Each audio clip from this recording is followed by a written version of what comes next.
to the Virtual Grim Room. My name is Jack, your host, and today I'm bringing you another shaving video. And my choice of soap today is going to be from Hub City Soap Company, and this is Aegyptus.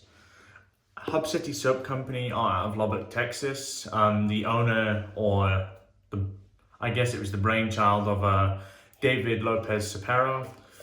David is a very active member of our wet shaving community. He decided to do this, and I have to say I've used this once before. He's pretty much hit it out of the park from the get-go. The soap base, from what I've seen, it makes me think of A&E, like the original A&E base, like the Asian plum and stuff like that. It performs very, very similarly. The scent on Aegyptus, the scent on Aegyptus honestly reminds me of this. So this is Spice Bomb by Victor Rolf. The differences and the nuances, I would say. Imagine Spice Bomb if you smelt that with a bit of sweetness. Maybe a bit of tobacco, like a sweet tobacco. It's a very masculine scent. This is a date night scent for me. This is one of the scents that David made on his own. He came out with quite a few of them. Some of them were dupes. This is one of his unique scents, and frankly, it's very, very nice. Yeah, the scent strength on this is probably about 6 out of 10, maybe 6.5. It's pretty prominent. So that's going to be our soap today. We're going to be putting that through its paces. Our razor is the polished stainless steel Christopher Bradley. I've said to you before, using this makes me feel bad because of how beautiful it is. But yeah, I have it, I may as well use it. What I do after I use it is I buff it with a really, really nice microfiber towel. In fact, I started using the Lancaster towel for that, and it's amazing. Our brush, we're gonna go back to the black Anvil shaving Nadrageel. I love this brush. It's no fancy, well, I mean, it's fancy, it's not $27 synthetic, but I love how the brush performs, I love what it does. It really is one of my favorites. So this can take a lot of water, this base. I'm literally gonna dip the tips from the get-go and just load. So how are you guys doing? The day this uploads will be Tuesday. We're supposed to be coming out of lockdown on the 30th. I do not see that happening in the slightest. So the numbers are still soaring. The number of cases is still getting higher. I'm of the opinion that I think it would be very irresponsible to lift the lockdown now. I've seen people fucking protest, and I'm sorry if you're one of those people, but what on earth are you playing at? It's not like your local government, your local authorities are asking you to stay indoors because of you might get a bit sick. People are dying because of this. It's pretty serious, man. I mean, the last time I saw someone was to get my hair cut, and I'll tell you the circumstances. I'm not going to give you my barber's name because I don't know whether he should be doing it or not. But the circumstances I got my hair cut, the guy is getting tested, paying for tests frequently to keep his business going. He's on the verge of losing his house, so he has to do something. He is cutting hair on his balcony. After every haircut, the guy is sanitizing everything. So he's taking it pretty seriously. Frankly, apart from my barber, I haven't seen anyone in the flesh, aside from walking at the 6 foot distance, since I got back from England. So, over a month now. Yeah, I mean, I have zero complaints. I completely understand why it's happening, and yeah, it's annoying, but I don't think you can kind of complain why it's happening. Like a lot of, I watched a video this morning of these idiots basically say it's time to open stuff up now. Everyone's getting frustrated. I want to go, you know, buy what I want. I want to go shopping. I want to do X. I want to do Y. I'm sorry, dude, but the fact that you want to go shopping, it's more important things at the moment than what you want to buy. It just doesn't matter.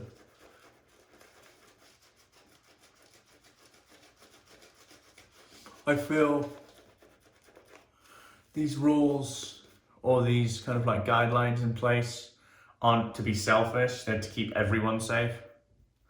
And as a member of your local community, I think everyone has a part to play. I also think everyone has a part to play in supporting local businesses. Breweries, restaurants, because they're struggling, like big time struggling. There's already been a few decent restaurants that have completely closed their doors in Albuquerque, where I currently live, which is really sad. They just couldn't carry on. I mean, I think now more than ever, if you want that beer, please don't get it from Walmart. Go to one of your local brew houses. Just pick up a 6-pack from them. Yeah, it's going to be more expensive than your Bud Light or whatever. But all I'm going to tell you is it's better beer and it's supporting a business that is local. Whatever happens, I can guarantee you Walmart will be around after this. They might not. So I would help everyone out in your local community as much as you can.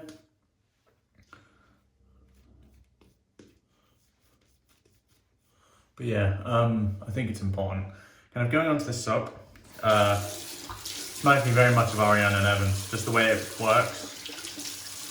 It's a goat's milk. It's like a goat's milk base, I think. It has tallow. I'll read you the ingredients. You'll be able to see them down below, but I'll read them now anyway. Water, stearic acid, beef tallow, cocoa butter, potassium hydroxide, shea butter, manteca, which is pig tallow or pig fat, castor oil, glycerin, sodium hydroxide, avocado oil, lanolin, goat's milk, vitamin E, and fragrance oils. Goat's milk is pretty far down there, so I wonder how much of that he used in terms of his ratios. But I've noticed a bit of an increase in performance when it comes to soaps with animal milk. I feel that they add just this degree of thickness or density. I mean, frankly, it's just super fats. They're a very good super fat animal milk. And David has hit the nail on the head there. I mean, look at that. It's a beautiful soap. I forgot how much it was actually. He's sold out at the moment. He sold out after our friend Rods gave him a 97 off of the bat, which is a pretty big achievement, I have to say. His first soap base to get a 97 from Rods. I'm not one of those people that I respect Rods a lot. I think he's a great guy, but I'm not gonna take one person's word as gospel. I will say though, this is very good. Very good indeed. It's funny actually, because when it comes to all the new soap bases, it's undeniable that they pretty much are all very good. So the way I buy stuff now, I might buy the odd one or two from a company I don't generally buy from. I have my artisans I support. And if the scents they're releasing appeal to me, I'll buy from those artisans. The way I generally decide it is how they do business.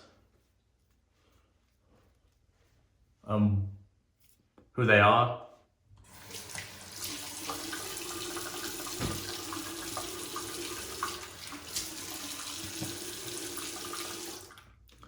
Making your own thing really is important to me. So I'm not disrespecting the people that sell stuff that aren't making their own stuff, but for me, I much prefer that. So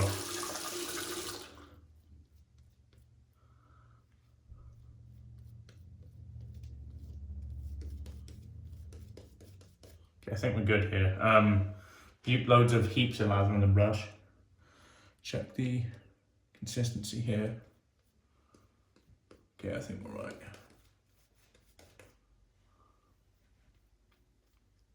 You know, I'm out of lathering.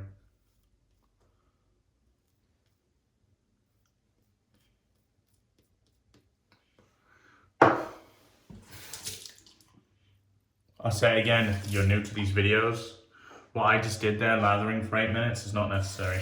you can get a good lather in a few minutes, or even like a couple of minutes. Don't worry. I think if I want to lather quick, I lather with a very wet brush, and it speeds up. Christopher Bradley in polished stainless steel, like butter.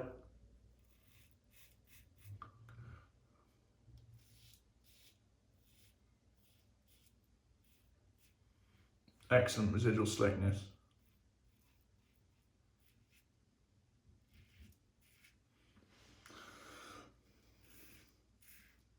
The bar is so high now. For an artisan to come in, you really have to be a hit out of the gate. Like Hub City, like Murphy McNeil were last year. You really have to do something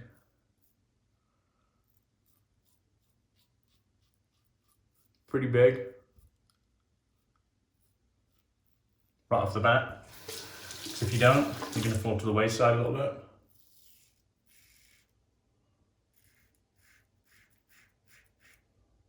So that, my friends,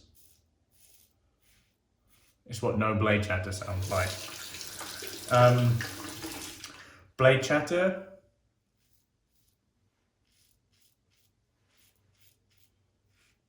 sounds like really heavy scraping of toast, is the way I would describe it. It's literally just the sound of that blade moving and it kind of vibrating off of your whiskers.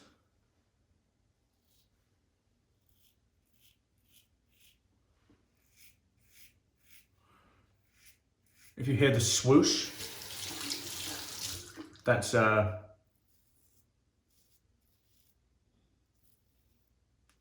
just the sound of cutting, not blade chatter. Great first pass.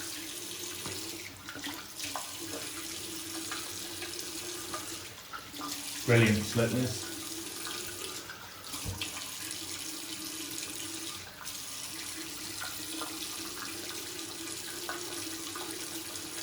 Wonderful scent too. This is a good all-round scent for me. You can use it in any application.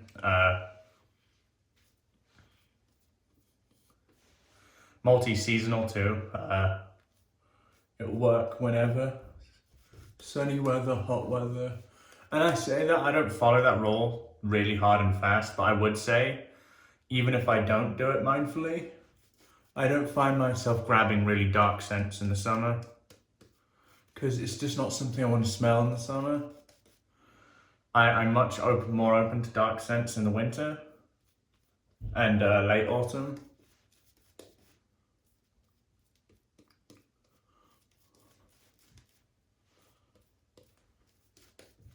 It's lovely. So what we're going to do now is we're going to introduce a bit more water and see what it does. My understanding of how this base works, it will very likely take it. Yeah, it does. Like a champ.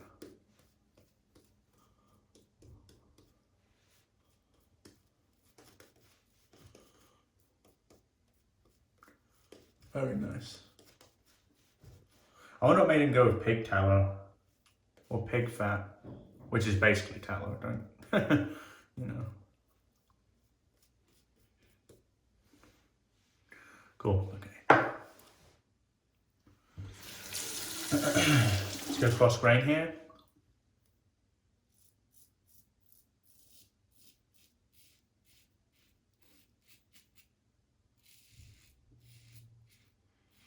You hear that? It's like a swoosh. It's not a like big scraping sound. That is the sound of no blade chatter.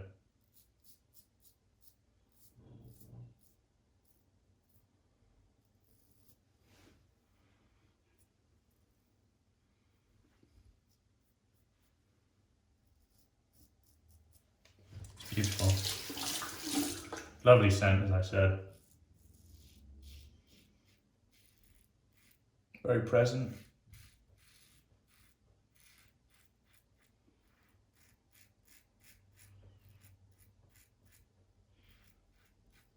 Listening back actually to that carbon video, I could hear audible blade chatter on the neck. And a commenter, Scott Werner, pointed out he actually bought the razor and sold it.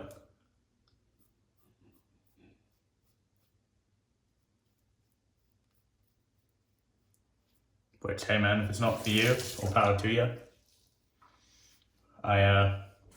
It's a good shaver. It lends quite well to the way I shave.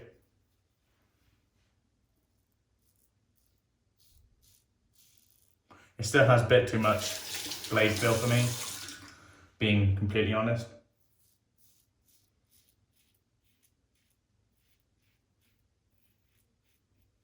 And the head geometry, for a 0.68 blade gap, to have very positive blade exposure.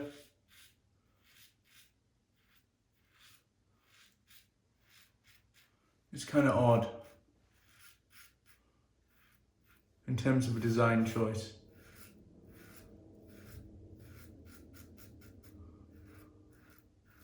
I think he probably modeled it after the Wolfman WR1, honestly. Because the shaves are very similar.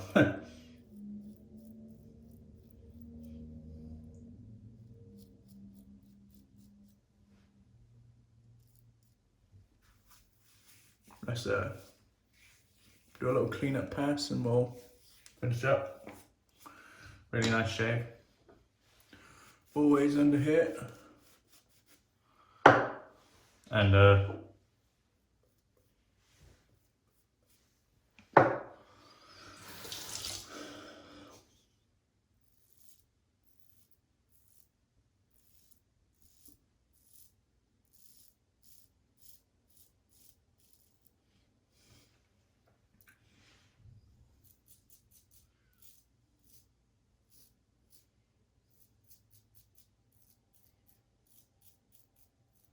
for me, the head geometry, doing that stroke kind of diagonally outwards is the most comfortable razor for me by far.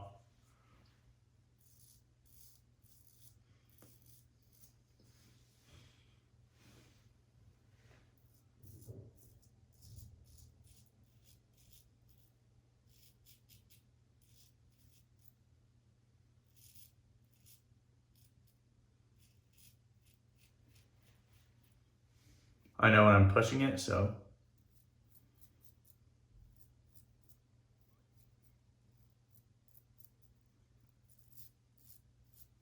Very nice, great shave. As always, let me get this. All of that beautiful lather, really dense. Let me get this on the face. Clean up the gear. And I'll see you guys for the post-shaving catch-up. See you soon. Hey guys, it's post-shave time. That was a great shave. I've started washing my whole face with the soap. It's very refreshing, I have to say. Okay, so for our post-shave, I am just going to go with really basic, think like I did yesterday, Zingari's alcohol-free splash 1. It's a nice splash, no burn, kind of what I look for pretty much.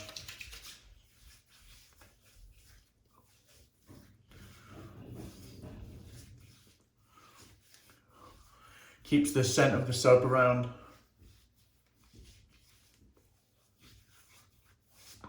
I don't need to, he doesn't have aftershaves at the moment, but as far as I'm aware, he's working on it. I will buy a matching splash for this soap. Let me do a recap of everything we used and I'll let you go. So, soap today. Hub City Soap Company, David Lopez-Cepero, did a fantastic job. It's considering This is his first soap base release to the public. I'm trying to think of where he goes from here, frankly. This is like started at such a high bar. It's fantastic, it smells great. I can't really complain, it's a very good product. My razor of choice was the Christopher Bradley in polished stainless steel. As you can see, this is a mirror polish. Chris has done all of this by hand. There's no, fake polishing going on here, no tumble polishing or anything like that. This is done with elbow grease. Beautiful, well done.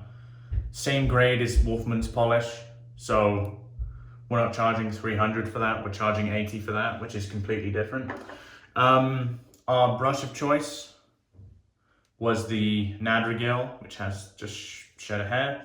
The Nadrageel 26mm, kind of like a bulb fan. It's kind of a bit of a hybrid. I love this knot, actually. This is one of my favorite brushes.